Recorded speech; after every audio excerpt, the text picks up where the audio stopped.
열왕기하 1장. 아합이 죽은 뒤에 모압이 이스라엘에게 반역하였다.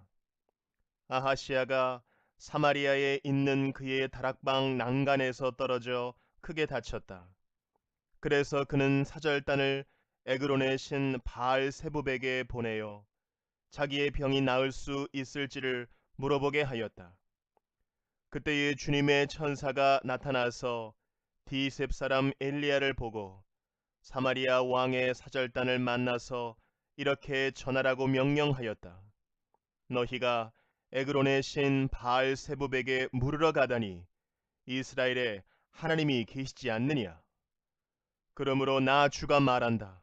내가 올라가 누운 그 병상에서 일어나 내려오지 못하고 죽고 말 것이다.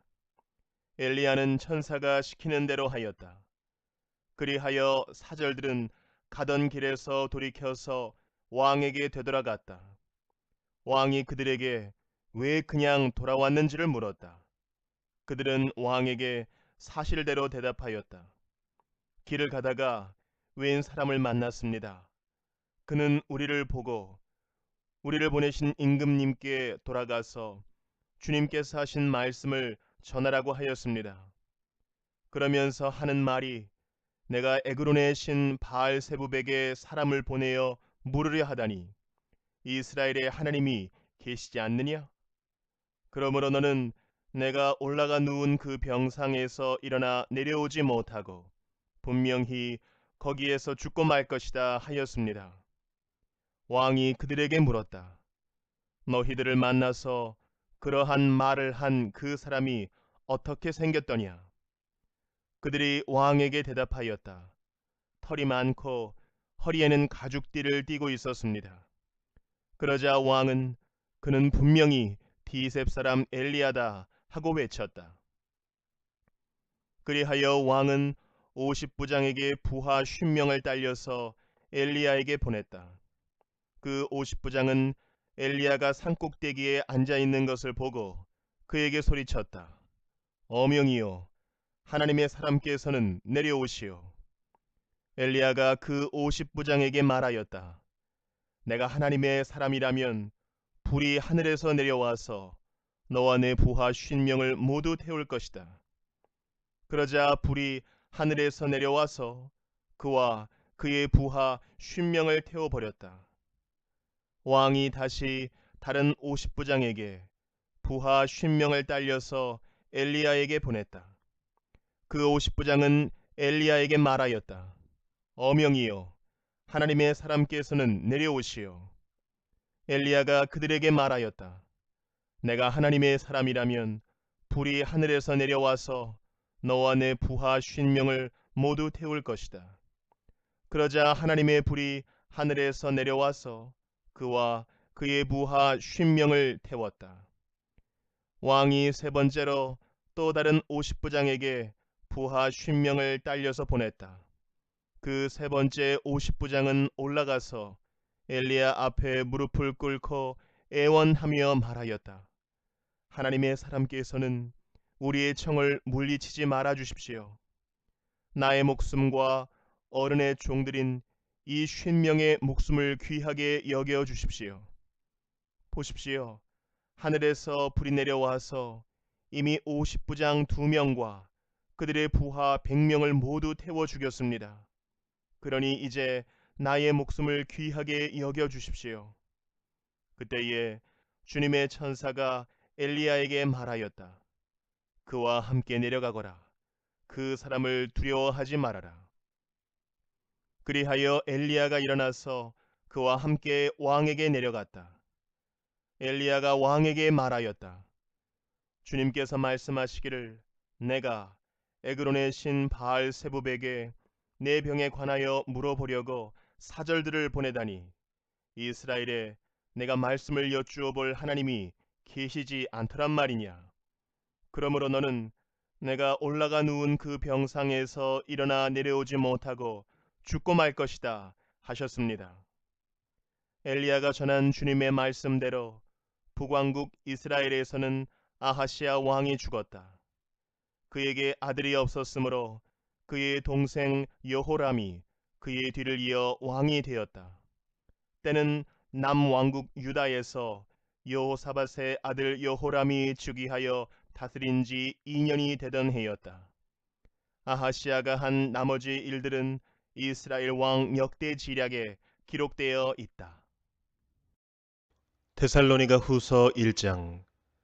바울과 실루아노와 디모데가 하나님 우리 아버지와 주 예수 그리스도 안에 있는 데살로니가 사람의 교회에 이 편지를 씁니다. 하나님 아버지와 주 예수 그리스도께서 내려주시는 은혜와 평화가 여러분에게 있기를 빕니다. 형제자매 여러분, 우리는 여러분을 두고 언제나 하나님께 감사를 드릴 수밖에 없습니다.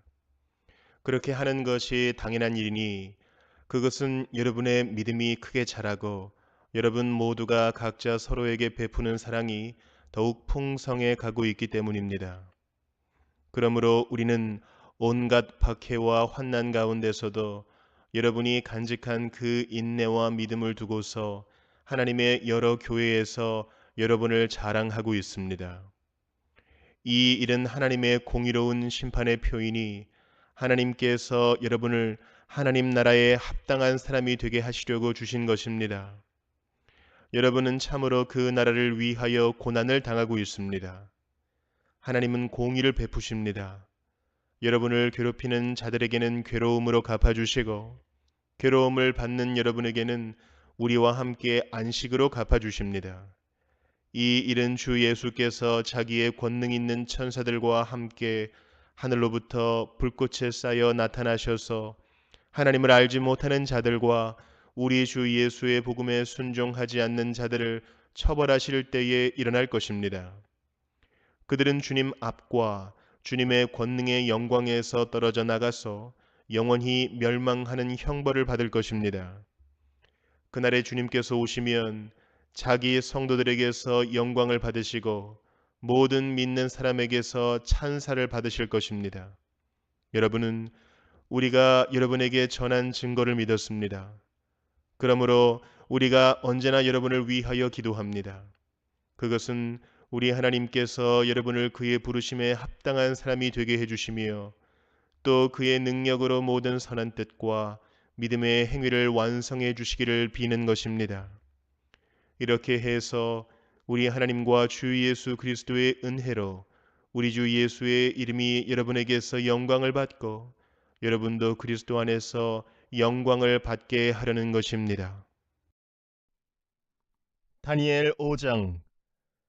벨사살 왕이 귀한 손님 1000명을 불러서 큰 잔치를 베풀고 그 1000명과 더불어 술을 마셨다. 벨사살 왕은 술을 마시면서 명령을 내려서 그의 아버지 느부갓네살 왕이 예루살렘 성전에서 가져온 금그릇과 은그릇들을 가져오게 하였다. 왕과 귀한 손님과 왕비들과 후궁들이 모두 그것으로 술을 마시게 할 참이었다. 그래서 예루살렘에 있는 하나님의 집 성전에서 가져온 금그릇들을 꺼내서 왕과 귀한 손님과 왕비들과 후궁들이 그것으로 술을 마셨다. 그들은 술을 마시고서 금과 은과 동과 철과 나무와 돌로 만든 신들을 찬양하였다. 그런데 바로 그때에 갑자기 사람의 손이 나타나더니 촛대 앞에 있는 왕궁 석고벽 위에다가 글을 쓰기 시작하였다. 왕은 그 손가락이 글을 쓰는 것을 보고 있었다. 그러다가 왕의 얼굴빛이 창백해지더니 공포에 사로잡혀서 넓적다리에 힘을 잃고 무릎을 서로 부딪히며 떨었다. 왕은 큰 소리로 외쳐서 주술가들과 점성술가들과 점성가들을 불러오게 하였다. 그들이 들어왔을 때에 그는 바빌론의 지혜자들에게 말하였다. 누구든지 이 글자를 읽고서 그 뜻을 나에게 알려주는 사람은 자색 옷을 입히고 금 목걸이를 목에 걸어주며 이 나라에서 셋째가는 통치자로 삼겠다. 왕궁 지혜자들이 모두 나왔으나 아무도 그 글자를 읽는 사람이 없었고 그 뜻을 왕에게 알려주는 사람도 없었다. 벨사살 왕은 크게 낙심하여 얼굴빛이 변하였고 손님들도 당황하였다. 왕과 귀한 손님들의 고함 소리를 듣고서 왕의 어머니가 연회장으로 들어왔다. 왕의 어머니가 왕에게 말하였다. 임금님, 임금님의 만숨광을 빕니다. 임금님은 너무 번민하지 마시고 얼굴에서 근심을 떨쳐버리시기 바랍니다. 임금님의 나라에 거룩한 신들의 영을 받은 한 사람이 있습니다. 그는 임금님의 아버지 때에 명철과 총명과 신들의 지혜와 같은 지혜를 가진 사람으로 알려진 인물입니다. 임금님의 아버지 느부갓네살 왕께서는 그 사람을 마술사들과 주술가들과 점성술가들과 점성가들의 우두머리로 세우셨습니다. 그의 이름은 다니엘입니다. 그에게는 탁월한 정신과 지식과 꿈을 해몽하는 총명이 있어서 수수께끼도 풀었고 어려운 문제도 해결했습니다. 느부갓네살 왕은 그의 이름을 벨드사살이라고 부르셨습니다. 이제 다니엘을 불러보십시오. 그러면 그가 그 글자를 풀어서 임금님께 알려드릴 것입니다.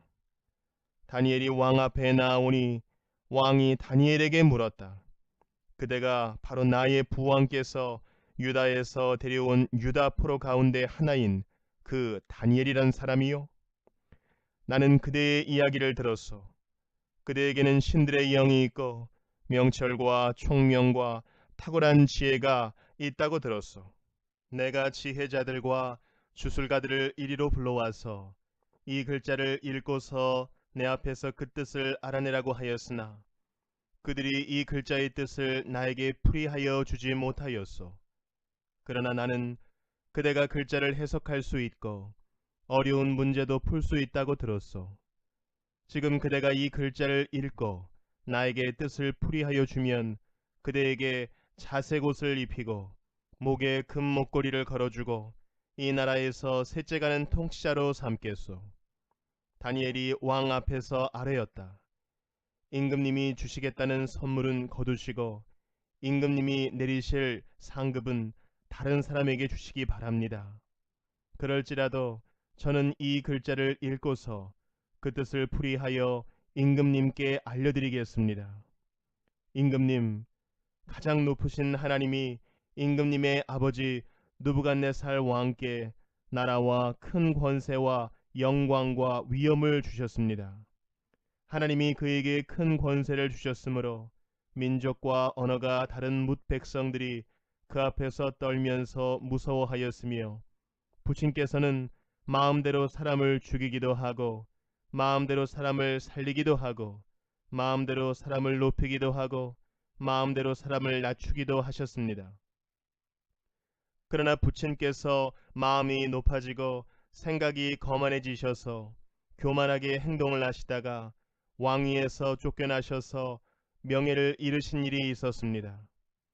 사람 사는 세상에서 쫓겨나시더니 그의 마음은 들 짐승처럼 되셨고 들나귀와 함께 사셨으며 소처럼 풀을 뜯으셨고 몸은 하늘에서 내리는 이슬로 젖으셨습니다. 그때야 비로소 부친께서는 가장 높으신 하나님이 인간의 나라를 다스리시고 하나님의 뜻에 맞는 사람을 그 자리에 세우시는 줄을 깨닫게 되셨습니다. 느부갓네살의 아드님이신 벨사살 임금님은 이 모든 일을 아시면서도 마음을 겸손하게 낮추지 않으시고 하늘의 임금님이시요 주님이신 분을 거역하시고 스스로를 높이시며 하나님의 성전에 있던 그릇들을 가져오게 하셔서 임금님과 귀한 손님과 왕비들과 후궁들이 그것으로 술을 마시게 하셨습니다. 그리고 임금님은 보거나 듣거나 알지도 못하는 금과 은과 동과 쇠와 나무와 돌로 만든 신들은 찬양하시면서도 임금님의 호흡과 모든 길을 주장하시는 하나님께는 영광을 돌리지 않으셨습니다. 그러므로 하나님이 손을 보내셔서 이 글자를 쓰게 하신 것입니다. 기록된 글자는 바로 메네 메네 데겔과 바르신입니다. 그 글자를 해석하면 이러합니다. 메네는 하나님이 이미 임금님의 나라와 시대를 계산하셔서 그것이 끝나게 하셨다는 것이고, 대겔은 임금님이 저울에 달리셨는데 무게가 부족함이 드러났다는 것이고, 바르시는 임금님의 왕국이 둘로 나뉘어서 메대와 페르시아 사람에게 넘어갔다는 뜻입니다. 벨사살이 곧 명령을 내려서 다니엘에게 자색 옷을 입히고 그의 목에 금 목걸이를 걸어 주었으며 그를 그 나라에서 셋째가는 통치자로 삼았다. 바로 그날 밤에 바빌로니아의 벨사살 왕은 살해되었고 메대 사람 다리우스가 그 나라를 차지하였다. 다리우스의 나이는 62살이었다. 시편 110편. 주님께서 내 주님께 말씀하시기를 내가 너의 원수들을 너의 발판이 되게 하기까지 너는 내 오른쪽에 앉아 있어라 하셨습니다. 주님께서 임금님의 권능의 지팡이를 시온에서 하사해 주시니 임금님께서는 저 원수들을 통치하십시오. 임금님께서 거룩한 산에서 군대를 이끌고 전쟁터로 나가시는 날에 임금님의 백성이 즐거이 헌신하고 아침 동이 틀 때에 새벽 이슬이 맺히듯이 젊은이들이 임금님께로 모여들 것입니다. 주님께서 맹세하시기를 너는 멜기세덱을 따른 영원한 제사장이다 하셨으니 그 뜻을 바꾸지 않으실 것입니다. 주님께서 임금님의 오른쪽에 계시니 그분께서 노하시는 심판의 날에 그분께서 왕들을 다 쳐서 흩으실 것입니다. 그분께서 문나라를 심판하실 때에 그 통치자들을 치셔서 그 주검을 이 땅 이곳저곳에 가득하게 하실 것입니다. 임금님께서는 길가에 있는 시냇물을 마시고 머리를 높이 드실 것입니다. 시편 111편. 할렐루야. 내가 온 마음을 다 기울여 정직한 사람의 모임과 회중 가운데서 주님께 감사를 드리겠다. 주님께서 하시는 일들은 참으로 훌륭하시니 그 일을 보고 기뻐하는 사람들이 모두 깊이 연구하는구나. 주님이 하신 일은 장엄하고 영광스러우며 주님의 의로우심은 영원하다. 그 하신 기이한 일들을 사람들에게 기억하게 하셨으니 주님은 은혜로우시며 긍휼이 많으시다. 주님은 당신을 경외하는 사람들에게는 먹거리를 주시고 당신이 맺으신 언약은 영원토록 기억하신다. 당신의 백성에게 하신 일, 곧 뭇 민족의 유산을 그들에게 주신 일로 당신의 능력을 알리셨다. 손수하신 일들은 진실하고 공의로우며 주님이 지시하신 법은 모두 든든하며 영원토록 흔들리는 일이 없으니 진실과 정직으로 제정되었다. 당신의 백성에게 구원을 베푸시고 그 언약을 영원히 세우셨으니 그 이름이 거룩하고 두렵다. 주님을 경외하는 것이 지혜의 근본이다. 주님의 계명을 지키는 사람은 바른 깨달음을 얻으니 영원토록 주님을 찬양할 일이다.